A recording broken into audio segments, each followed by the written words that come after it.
Hi everyone, I hope you're doing well. Today's video is on Geraldine Bourbon. I am so excited about today's video. I actually get to do what I've been wanting to do this whole time. I passed my RMA test today, so I actually have more time now that I don't have school, so I can start uploading more frequently and actually going out and doing what I've been wanting to do this whole time, which is actually going to places and learning about the history and sharing what I find out with you guys. This story I actually got out of a book that I bought. It's called Rockford Paranormal, and it's about a lady that's actually lives in Rockford, where I'm from and where I live currently, and she shares stories that she finds. So you guys are going to hear me say it's not actually me, it's her. Her name is Kathi. I don't remember what her whole name was. I will definitely link that down in the description box though. And I hope you guys enjoy what I've been wanting to do this whole time.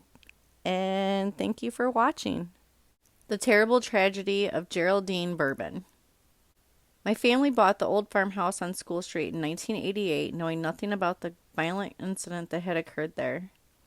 This was our first house, and it seemed like our dream home. It was big enough for our 4 children, had a big yard, and was 3 blocks away from my husband's elderly father. The sale and the move went so smoothly, it seemed as though it was meant to be. Almost immediately, strange things started happening. We would put items down, and they would show up in a totally different area. It was easy to convince ourselves it was the kids moving the items. We had 4 children under the age of 5, and our lives were very busy. There were certain times it was too much to ignore. The paper towel rack in the kitchen had a habit of emptying by itself. It was always when I placed a new roll on the rack. It would unroll until all the paper was on the floor. The lights would also flicker, and the television would turn on all by itself. This usually happened after everyone was upstairs in bed. We would suddenly be awakened by the noises from the television down on the first floor. Every once in a while, we would get the feeling of being watched. We knew from the woman we purchased the house from that a family member had died in the house from natural causes. The house was built in 1913, and many families had lived there. We always reasoned that the identity of our ghost was one of the former family members. We had several pets over the years, and at times they would behave strangely. They would always seem to watch something over our heads. The cats would hunker down and emit a low growling sound. It was disconcerting to see them react to something we couldn't see. One of our small dogs seemed especially affected. We had one particular friend, Nathan, whom this dog did not like. Nathan was a teenager who helped us with yard work and who I tutored while my children were in school. The dog would growl at Nathan and bite his shoes. Once we were sitting in the dining room, and Nathan was getting frustrated because the dog would not leave him alone. The dog kept going under the table and biting his shoes, and Nathan would shake him off and tell him to stop. The dog finally backed off and left the room. A few minutes went by, and we heard this horrible howling noise. It was coming from the upstairs of the house. There were 4 bedrooms on the second floor, and the master bedroom had a hook and eye up toward the top of the door to keep the children away from the guns that my husband stored in the closet. Nathan and I followed the howling and realized it was coming from that room. We unlocked the door, and the dog came rushing out and ran down the stairs. We never solved the mystery of how the dog got locked into that room. Nathan was so shaken by the incident that he left immediately. I was constantly remodeling the old farmhouse and had problems with electrical tools. I would be taking a break in another room, and the tools would turn on by themselves. It was frustrating because it would never happen when I was in the room, only when I stepped away for a minute. One time when I was working with a palm sander, I left for a moment, and the tool turned on. By this time, I was getting agitated, so I unplugged it from the wall. I went back into the kitchen, and as soon as I rounded the corner, I heard the sander turn on again. I threw the sander away. The turning point was an incident with a baby bottle. I ran a daycare in the home, so my youngest child had her name on her bottles to keep them separate from the other children's. I spell her name Aryn, pronounced Aaron. One night, I put Aaron in her crib in the room where the 2 youngest children slept. I gave her a bottle and went back downstairs to finish cleaning up from dinner. A little while later, she started to cry. I went to check on her and noticed the bottle was gone. I looked all over the room for the bottle. I didn't find it, so I went back down the stairs and made her a fresh one. I remember thinking it was odd the way it just disappeared, seemingly into thin air. Life went on, and the children got older. We were still remodeling the house and began the process on the second floor in the room that was the youngest girl's bedroom. It had old wiring, and the plaster had some holes, so we decided to tear the room out completely.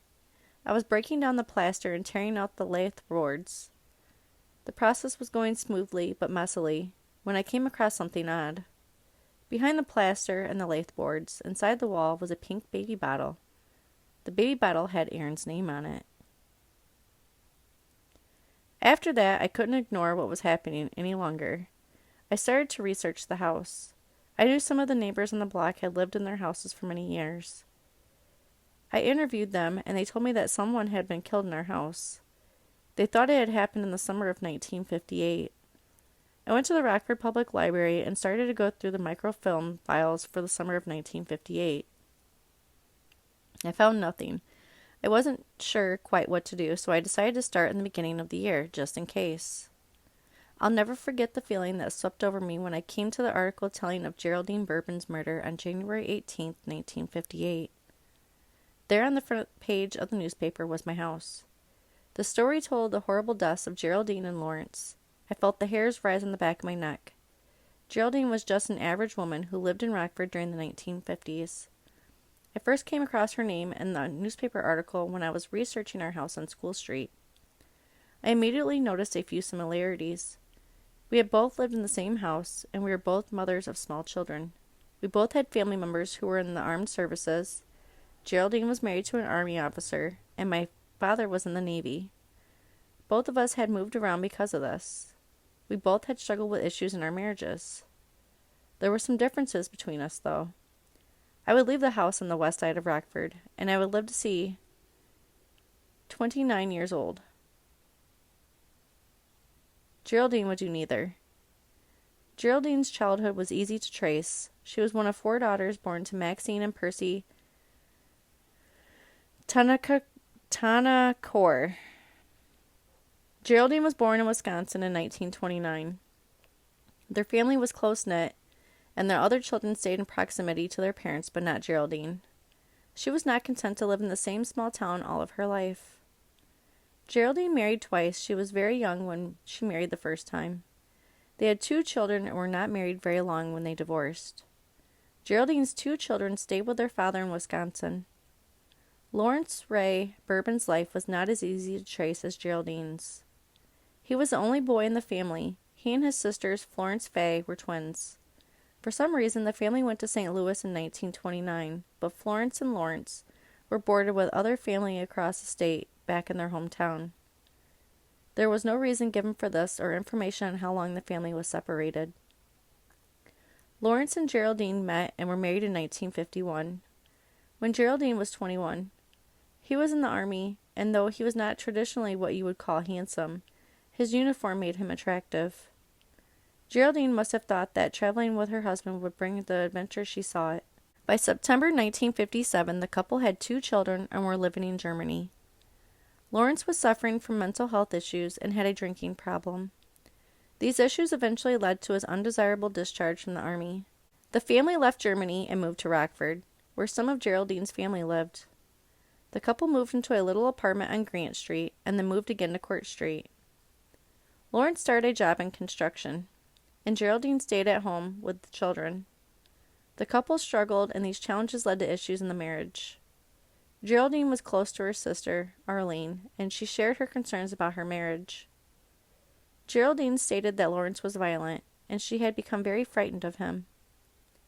On January 9, 1958, there was an altercation, and Geraldine was terrified enough to finally leave Lawerance.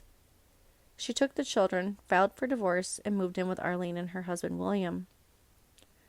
Geraldine told the court that Lawerance had become increasingly violent, and in his latest attack, he struck not only her, but also their 4-year-old daughter, Kathleen. Lawerance was apologetic and tried several times to reconcile, but Geraldine remained at her sister and brother-in-law's house on School Street. On January 17, 1958, Lawerance tried once again to reconcile by calling Geraldine and begging her to take him back. She again refused. The 2 sisters were sitting in the kitchen of the School Street house around 11 o'clock that Friday morning. One of Arlene's young sons wanted to go outside to play for a while. Arlene bundled him up and he left the house through the back door.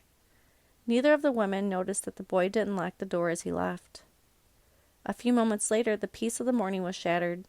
The door flew open, and Lawerance stood there in the doorway, shouting that he was going to kill her and waving a gun. Geraldine ran around the corner into the living room. Arlene saw her chance to get help and ran next door to the auto body shop.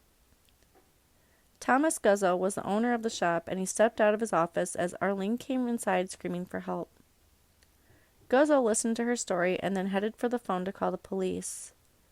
Arlene realized the children were all still in the house and bravely headed back next door to get them to safety. As she left the garage, she looked up to the second-story window to see her sister waving frantically and pounding on the bedroom window. One of Arlene's sons was upstairs during the altercation, and she was frantic for his safety. As she hurried to get the other children out of the house, she screamed to him to get to the bathroom and lock the door. The evidence would show that Lawerance initially attacked Geraldine in the living room.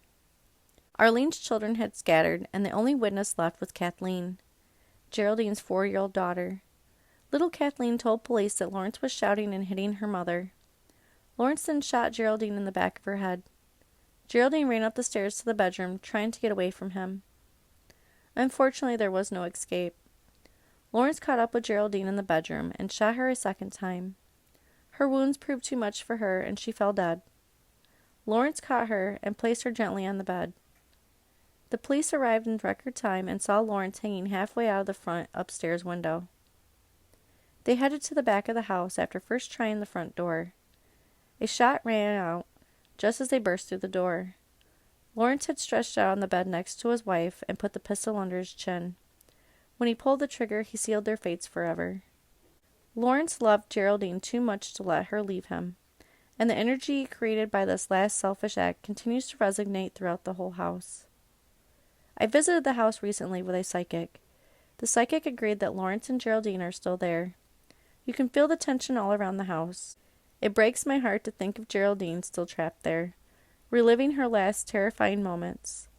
The thought of Lawerance still there, waiting to feed on someone's anger and fear is terrifying. He had been in that house for 10 years by then, and I knew that as long as we stayed there, we would always be part of that struggle between Geraldine and Lawerance. I also wondered how that struggle between them affected my family. This all took place before the paranormal got so popular. There were no investigation teams in Rockford then. There was no one to offer advice to homeowners on what to do when you suspect that your house might have a ghost. I decided to move. It was the best decision I ever made. Geraldine's story touched me and changed my life. I started to research other local stories about the paranormal. I feel almost compelled to share these of other places and families that had similar experiences. Thank you for watching today's video. If you liked the video, please give me a thumbs up, and if you would like to see more videos like this, please subscribe. What paranormal or crime-related mystery would you like to see next? I hope you all have a good day.